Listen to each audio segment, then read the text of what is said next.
Assalamualaikum warahmatullahi wabarakatuh. Selamat pagi adik-adik sekalian. Kita lanjutkan pembelajarannya pada semester yang kedua. Mohon maaf telat ini untuk menguploadnya karena beberapa kali kita mengalami gangguan cuaca ya. Kita langsung saja. Kita akan belajar menyimak mengenai sebuah media ya. Nanti Pak Jul akan perdengarkan medianya. Nanti kita akan mencoba membahas ini. Apa soal yang ditanyakan. Oke gitu ya. Kita mulai dari sekarang.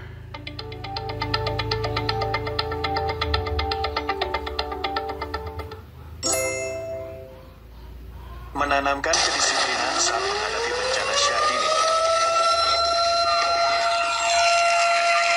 Suara sirine memecah keheningan, tanda bahaya terjadi.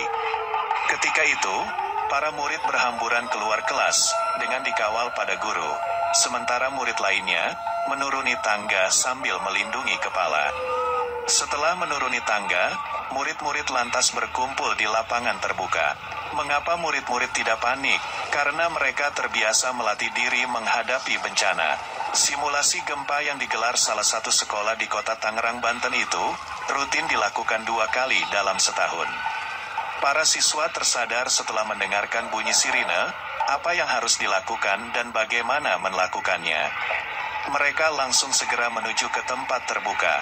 Mereka tidak boleh dorong-dorongan, tidak boleh ngobrol. Setelah itu, mereka dilarang kembali ke kelas lagi.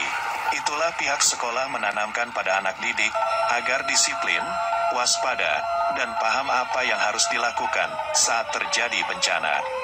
Kita semua menyadari bahwa Indonesia termasuk negara yang rawan gempa. Untuk itu, murid-murid harus selalu disiplin dan selalu siaga saat terjadi gempa. Apapun yang dilatihkan di sekolah akan mereka bawa ke rumah. Oke, cukup ya. Setelah menyimak berita tadi, saya harapkan nanti kita bisa membahas untuk beberapa soal yang ditanyakan ya, sesuai seperti halnya yang ada di layar. Kita mulai saja. Berdasarkan tayangan yang telah kamu simak, selesaikanlah kegiatan berikut. Pentingnya melatih siaga bencana sejak dini tertuang dalam pernyataan-pernyataan berikut. Bubuhkan tanda centang pada pernyataan yang kamu anggap tepat, atau jawaban boleh lebih dari 1 ya. Kita mulai saja nomor 1. Melatih emosi anak agar stabil saat menghadapi bencana. Ya, tadi dikatakan ya kalau simulasi itu digunakan agar membiasakan kalau siswa menghadapi bencana itu agar tidak panik ya. Jadi kalau tidak panik itu juga mengandung arti apa? Mengandung bahwa emosi anak itu stabil. Jadi tetap stabil walaupun dalam keadaan menghadapi bencana. Seperti itu. Jadi pernyataan yang pertama itu juga benar. Yang kedua, memberikan bekal agar terampil saat menjadi relawan penanganan bencana. Itu jelas salah, tidak diungkapkan di dalam teks tadi. Kemudian 3, membentuk sikap agar tidak mudah menyerah. Ya. Itu tidak diungkapkan di dalam teks. Yang ada adalah membentuk sikap agar tidak mudah panik dalam menghadapi bencana. Jadi pernyataan 3 adalah salah. 4. Memberi bekal agar mereka dapat melakukan penyelamatan diri jika terjadi bencana. Itu jelas benar. 5. Agar anak-anak menguasai ilmu kebencanaan. Itu jelas benar. Ilmu kebencanaan itu termasuk apa? Termasuk simulasi bencana, penanganan bencana, mitigasi bencana, dan penanganan after bencana atau setelah bencana itu apa? Seperti tindak lanjutnya itu termasuk dalam ilmu kebencanaan. Jadi nomor 5 ini juga benar. Masuk ke poin yang kedua. Pasangkanlah pernyataan-pernyataan berikut menjadi ilustrasi yang sesuai dengan menghubungkan garis. Pertama, jalan atau jalur evakuasi yang harus dilalui saat terjadi bencana. Nah, di sini pilihannya apa? Hanya lift sama tangga. Yang harus dilalui saat terjadi bencana tentunya pakainya adalah tangga. Jangan gunakan lift. Lift itu sangat berbahaya. Nanti kalau tiba-tiba mati listrik, kita tidak bisa keluar dari lift. Apalagi kalau sewaktu-waktu liftnya sedang berjalan. Itu sangat berbahaya.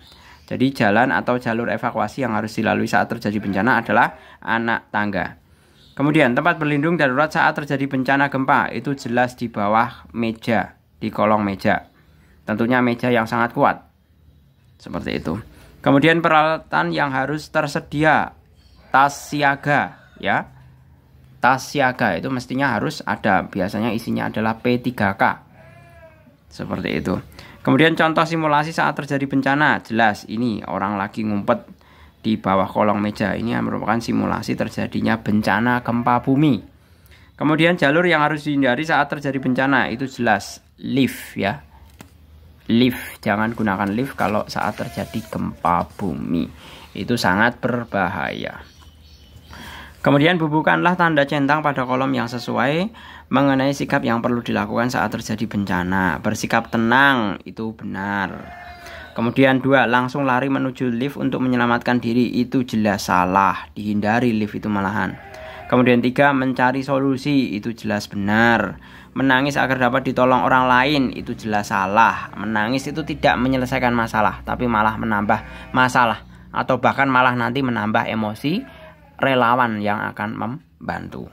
Kalau misalkan masih kecil itu tidak masalah, tapi kalau udah besar sampai menangis, gulung-gulung lagi, wah itu malah membuat orang jadi kesel juga, seperti itu. 4, berlatih siaga bencana sejak dini dapat melatih sikap empati. Setujukah kamu dengan pendapat tersebut? Nah, saya rasa setuju ya. Empati itu rasa belas kasihan. Jadi kalau kita siaga bencana, dalam artian kita tanggap bencana, misalkan sewaktu-waktu ada saudara kita yang tertimpa bencana, maka dengan rasa empati itu kita dengan spontanitas pasti langsung datang menolong. Entah apapun caranya, kita jika seseorang memiliki rasa empati, itu pasti tidak akan tahan jika melihat saudaranya dalam kesusahan. Pasti langsung datang menolongnya. Seperti itu. Oke, gitu ya. Saya rasa cukup untuk pemahaman mengenai kegiatan menyimak sebuah teks atau media berita. Terima kasih, selamat pagi. Assalamualaikum warahmatullahi wabarakatuh.